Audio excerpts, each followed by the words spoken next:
Še enkrat dober večer in najprej iskrene čestitke za 8. marec vsem ženskam in dekletom z željo za boljši in še bolj enakopraven jutri.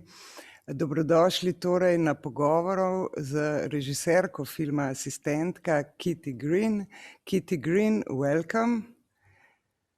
Thank you for having me. Thanks. It's wonderful to have you. I will just invite people to also join our talk. Vljudno vabljeni, da se tudi vi pridružite pogovoru. Sodelujete lahko tako, da svoje vprašanja vpišete v okence za chat, lahko pa tudi dvignete rokico na ta raise hand funkcijo. In tukaj je z nami Maja, ki ima vse pod kontrolo, tako da bojo vsa vprašanja prišla na vrsto v pravilnem zaporedju. Kitty, I want to wish you a wonderful Women's Day here. It used to be a big holiday, now it's a little bit less of a holiday, as I don't know, times are getting more modern, but we still do congratulate each other. So congratulations. Congratulations, especially also for your really potent film, a silent film that speaks very much out loud.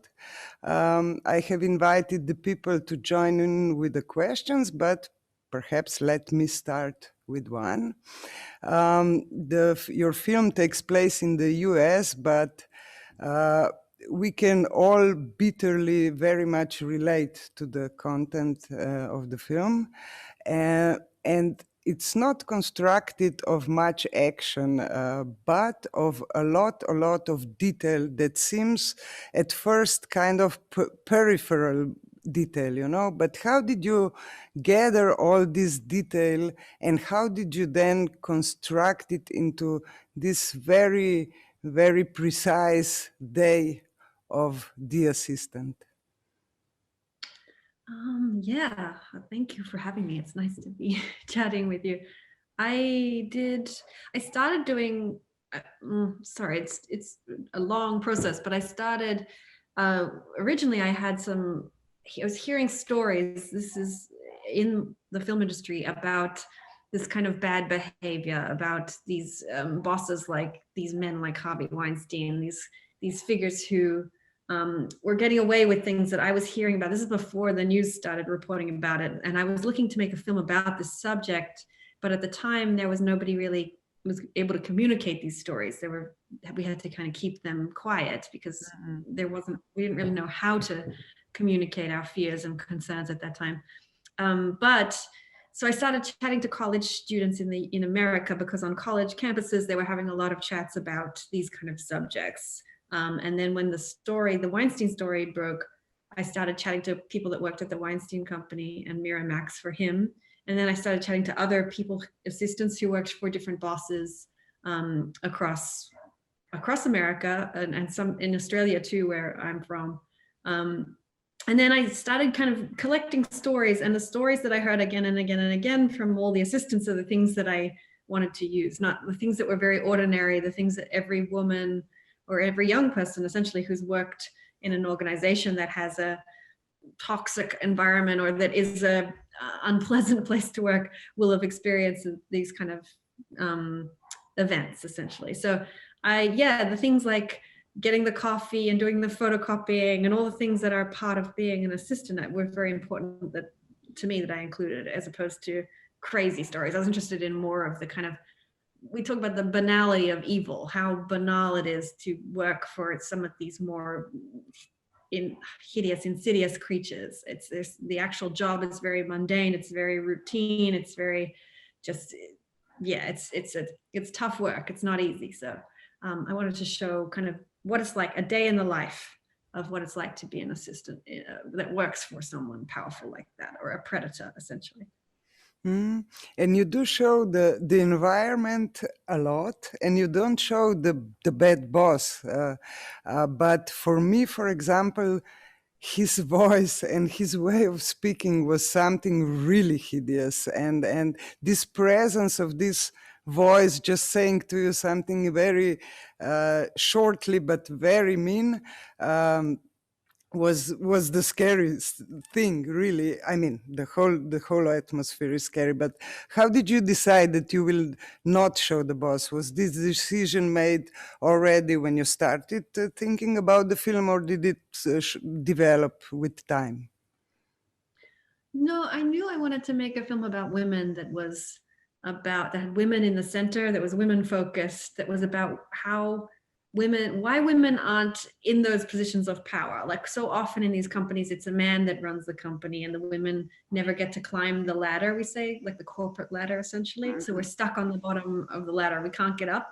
So I was asking a lot of young women when in my research, like what is preventing you from getting promoted? When do you see your male colleagues get promoted, and why do they get promoted and you don't? So I was interested in those kind of issues more so than the bad boss and his bad behavior. I feel like we've had so many films that are about bad men and I'm bored of it. So I wanted to make something about women.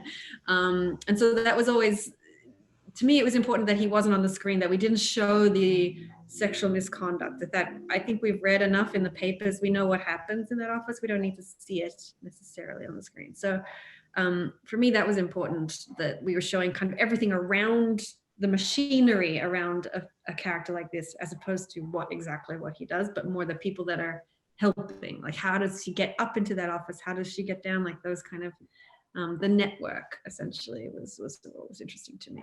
And just also the phone calls was about just how toxic, how corrosive that kind of power is, how it sort of infects everyone in that workplace. It's sort of just, you can hear that everyone in that workplace is terrified. They're all scared. They don't know how to speak up. They don't communicate with each other.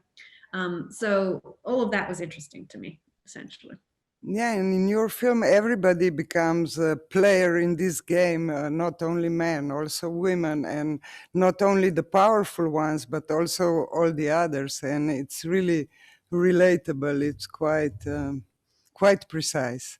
Um, when I spoke about the voice of the boss, I also think about all the little details in the sound, and there is no dramatic music or any music actually, just at the beginning and at the end, if I'm not mistaken.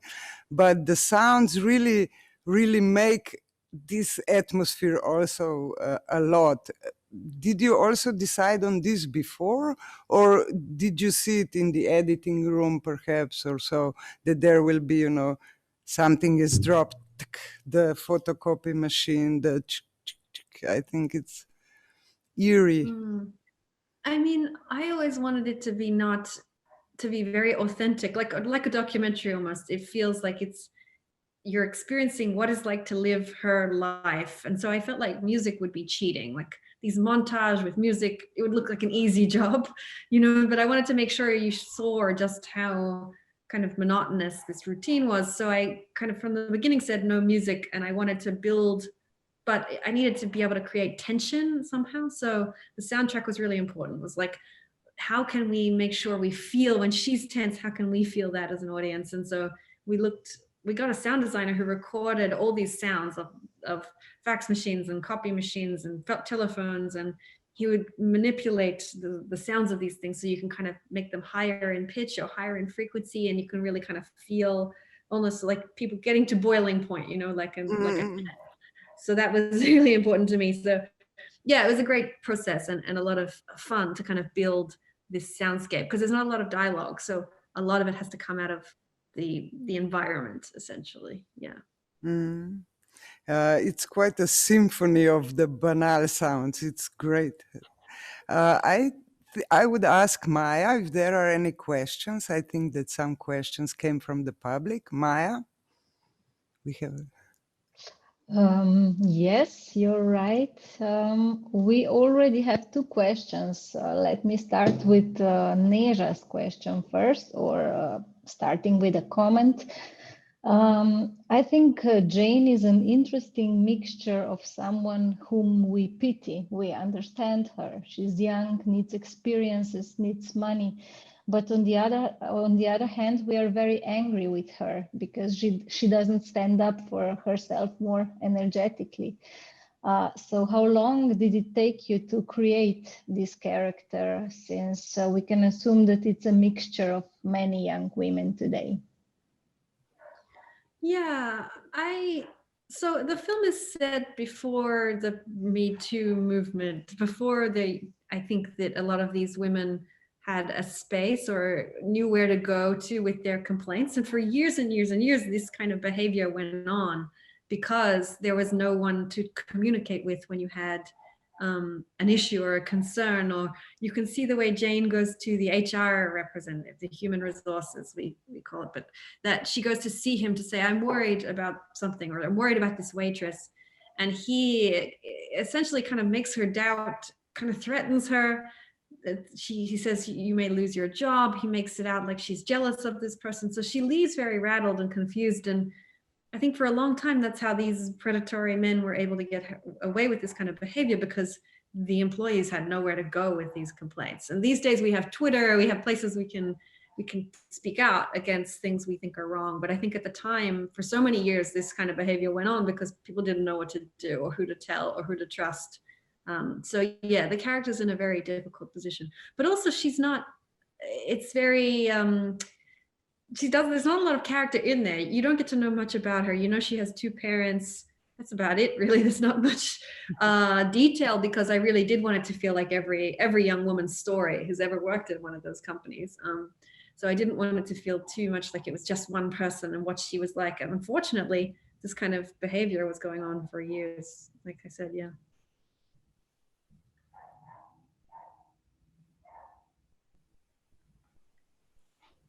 And there's another question from Kun. He wonders how difficult it was to get a film produced, since it's so explicitly criticizing the workings of the film industry. Yeah, it's pretty difficult, to be honest. They say that like Hollywood likes movies about themselves, but they don't want movies that are negative about Hollywood. So we took it around, we pitched it to lots of people. Lots of people read the script, and often the female executives at these companies would want to make it and be excited about it. And they're like, yes, this is ours, we're going to do it.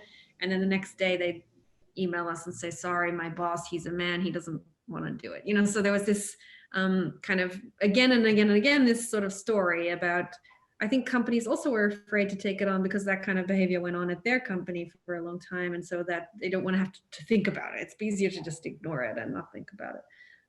But in the end, it wasn't, I mean, it's not a very expensive film to make. It's all one location, one office. So we were able to get it done by finding the right group of people and get it done quite cheaply. So yeah, we found a way, but it wasn't easy.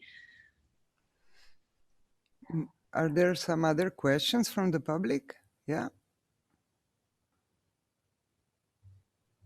Yeah, well, we have another question. It's coming from Jurent. He wants to know how much of your personal experience was in the making of the film, since you must have started to work there very young. How much of your own path is reflected in the story? That's interesting. I think I worked as an assistant, but for an editor, like a film editor. So I never worked for a big, powerful film executive like this. But I think any young woman who's worked in an office has experienced a lot of what's in this movie, because a lot of it is just trying to open your mouth and say something and realizing that the men in the room don't want to hear what you have to say, and like doubt and aren't that interested in your opinion, and like want you to get the coffee and want you to look after the children and want you to do all these traditionally kind of female duties. And so that's how often women get trapped at this level where they stay assistants, because they're not seen as the people who take charge and who strategize and who are in the meetings. They're seen as, oh, look, the kids are here, you look after the children, you know.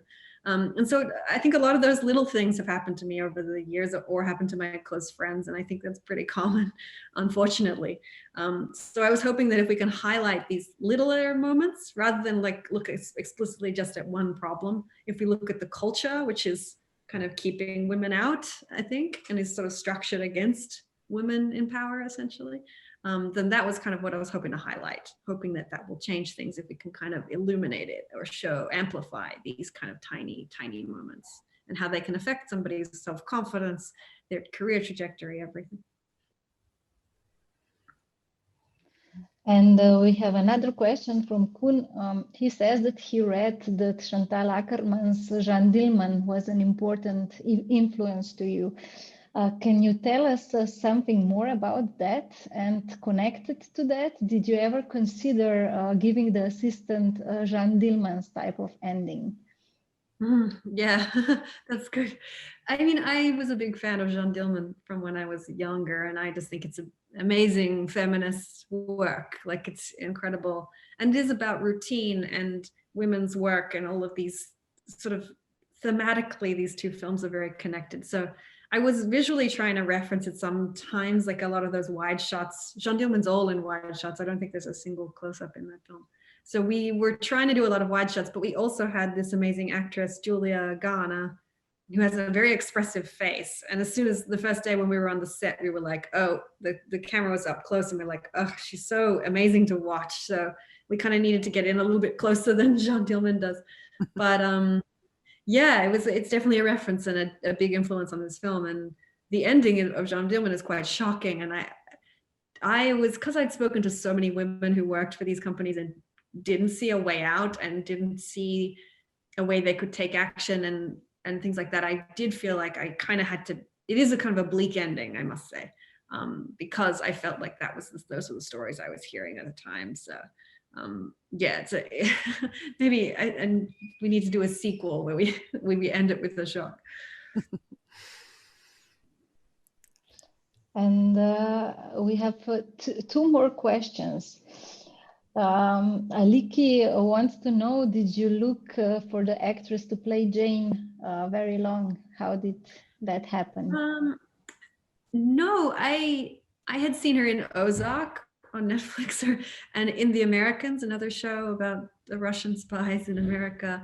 And I had thought immediately when I saw her, she's interesting. She's got an interesting face. And I was looking for someone, because it's a very boring job, like a lot of banal tasks. I wanted someone who was interesting to watch. So when her name came up, I was just like, oh yes, she's great. So it's very easy. And then we kind of connected through a casting agent, and she read the script and really liked the script, and we got along. We had a coffee, and it was chatted about the character, and it was like, oh, we get along. This is nice. This will work. So yeah, it was a very easy, a lovely connection. And she's very, not only is she great, a really good actor, but she's also just a nice human being, which was important to us too when we were tackling such delicate and sensitive material, essentially. So yeah. Yeah, the questions are coming in. So I have two more at this moment. Matea wants to ask you if you own a Hug Me cup. Yeah. No, but somebody took it from the set, and I don't know who took it because it's a really great cup. But you know, we found that cup because it's in an episode of True Detective. Matthew McConaughey was drinking from this Hug Me. What does it say? Something like hugs, something for hugs. But yeah, we thought that was very cute, so we stole the cup from True Detective, essentially. Yeah. And Jure is asking, or starting with a comment, that Julia had a very ominous presence in the series of Ozarks. Was it intentional to give her a role that would counterpart her other roles? I think it helped me that she'd been in Ozark. She's really tough. Like, she's a really like rough and tough and fights and swears. And so to me, it was kind of interesting to put her in this role because, you know, as you're watching this character go through this, you know, she has the potential to do all that. She could, but she's been kind of, the environment is so oppressive. Like, she can't find a way to let out kind of her anger. She kind of just has to internalize it all. So I felt like it was an interesting counterpoint to the Ozark role, in that she's sort of drowning in this very oppressive environment, for sure. Perhaps just a question that comes here in context. How did you work with Julia? Because this role is so small and so little is expressed. Did you prepare a lot, or did she just come to the shooting? What did you do? What did you talk about? We had a really short shoot, so we shot it in 3.5 weeks. So Oh. we knew that we didn't have any time on the set to have many conversations. So I made sure she was comfortable with doing a couple of weeks of rehearsal almost. But it was more just discussions about the character, about her emotional trajectory, about how she was feeling in every scene, I think. So we had that really well mapped out, so that when we got on the set together, we were able to we kind of knew what she needed to do. We didn't have to communicate too much because we'd had a lot of discussions. So she was really grateful for that, because she does a lot of television and they don't do rehearsals at all, really, if any, and in television. So she was very happy to do all that. The other thing I wanted her to be able to do was like do the work. Like sometimes if you see an actor and she doesn't know how to use a stapler or something, you know, like it's terrible. So we did a lot of time where she was picking up phones and learning how to do it quickly, and not like, she's never worked in an office before ever, so she had to learn everything. But yeah, so that was a lot of fun, and it was really essential. Yeah.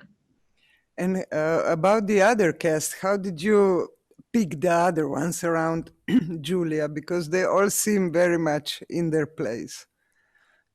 Yeah, we had a good casting agent who gave me some names, but Matthew, who plays the HR representative, that was like a 12-minute scene, which we shot in one day. So he's on a TV show called Succession, which was a big TV show here set in New York. And so he had one day off, and we could take him for for this day. And so that was really great, because the character in Succession is a lot like the character in our film. So it was very easy for him to just arrive in the morning and do an amazing job. And every take, they did this 12-page scene again and again and again without a mistake. They're both incredible. So it was a really wonderful thing. It was like watching a play, like a piece of theater, you know, so it was really wonderful and great.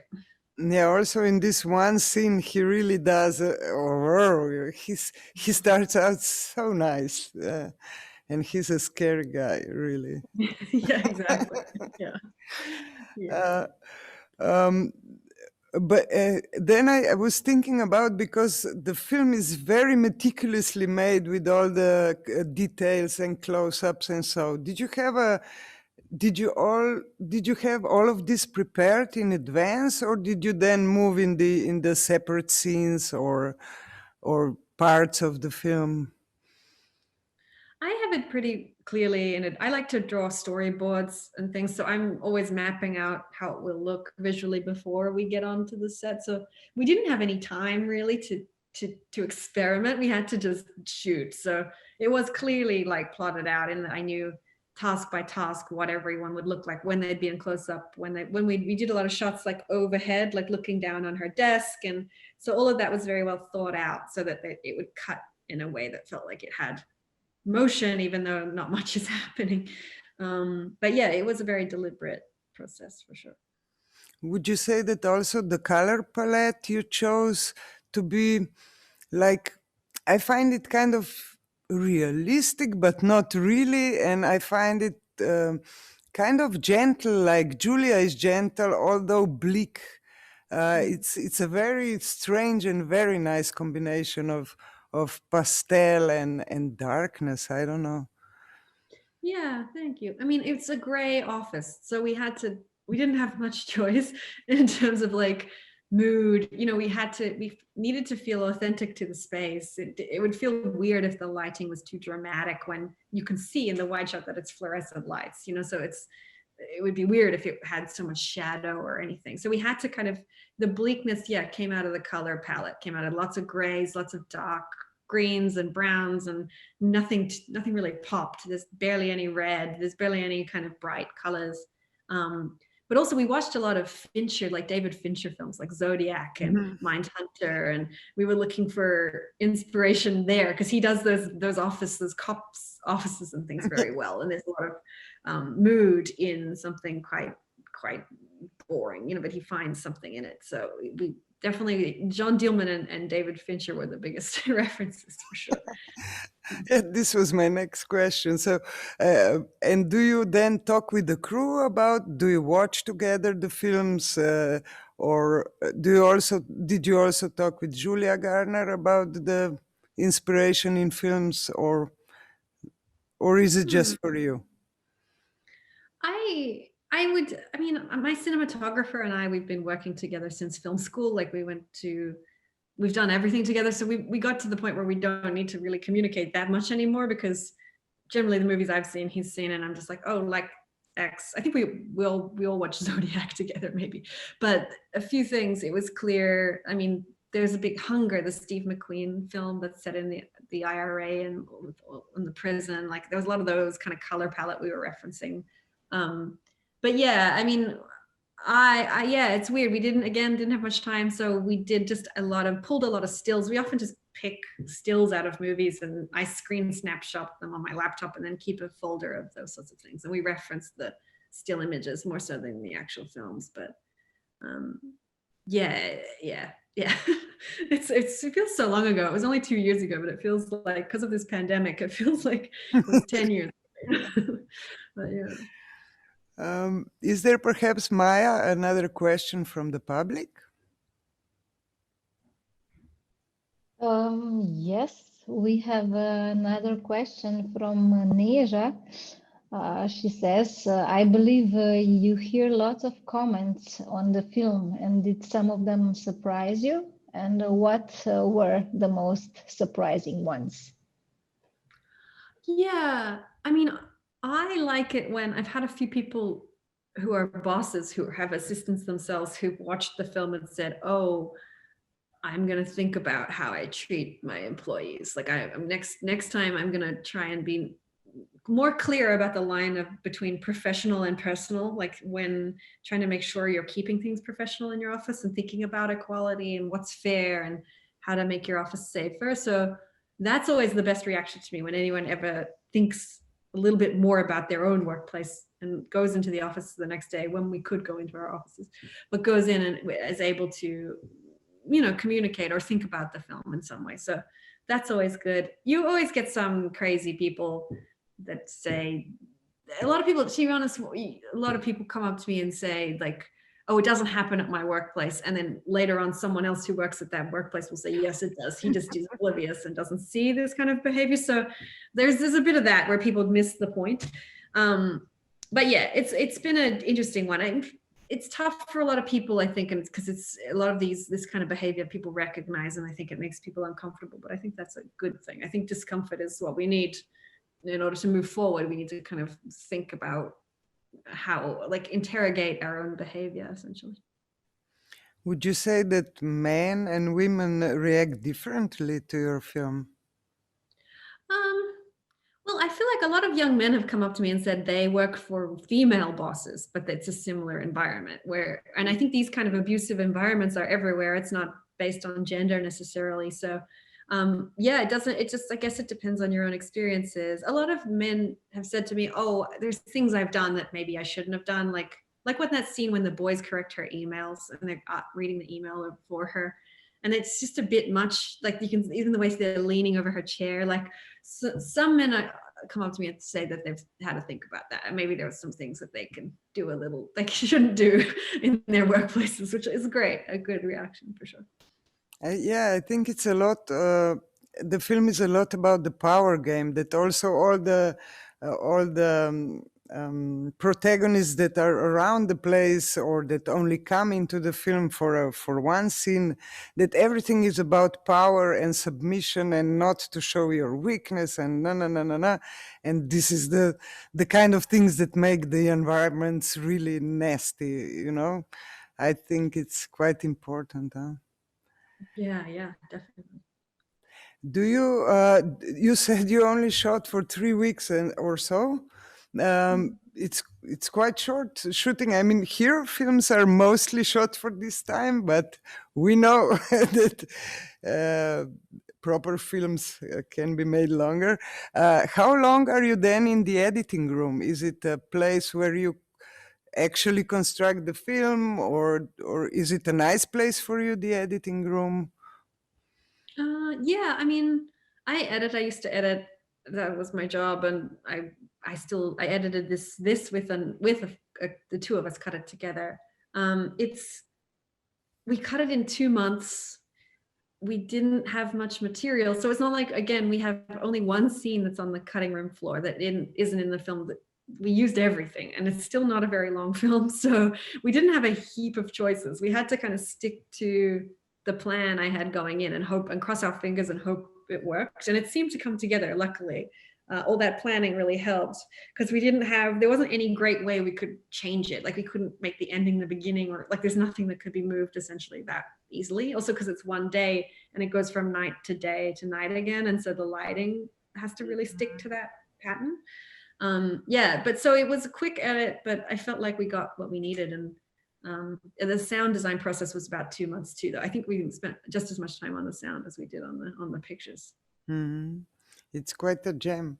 And do you think that the Corona time influenced a lot the road your film would be taking? I mean, I read a lot about your film, and it's playing festivals and so, but it's mostly online. How do you feel about this? Well, I was lucky in that we got to do Sundance.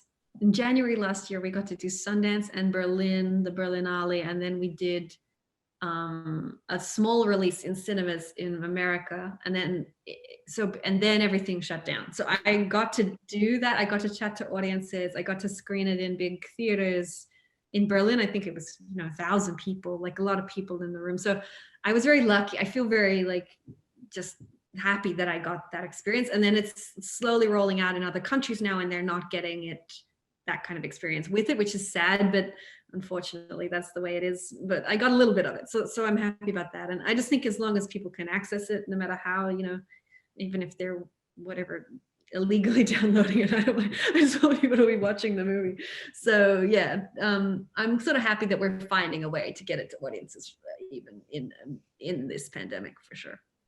I think it has quite an impact. I mean, I have been talking to people about this film. They already saw it. And are you making a new film, and are you making a fiction film? Because you have been making mostly documentary films till The Assistant.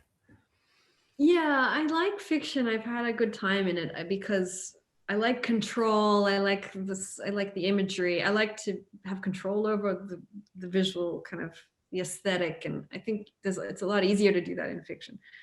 So I think I'll stay in fiction. I've been adapting a book over this pandemic period, and writing a screenplay, and that's been fun. I've never adapted something before, so I'm learning a lot about that as I go. And yeah, I'm hoping to make more fiction work, eventually maybe a documentary, but for the minute I'm enjoying working with characters and story and things like that. So yeah. Will you again be focusing on one person? Is this interesting for you? Well, I'm trying now to write something that's set with a large group of characters, and I've realized how difficult it is. Like, it's so easy when there's one character. It's very clear, the narrative. But when you've got all these characters and all these voices, it's a lot of work to sort of shape it and figure out how it works. So it's been fun. I'm enjoying it. And hopefully I'm trying to make something that has similar themes, that is kind of about, that is empowering for women, or shows the problems with the system, but is also, hopefully the next one will be a little more fun, because The Assistant was so serious. So I'm hoping to do something that's a little lighter. Let us see if there are any new questions from the audience.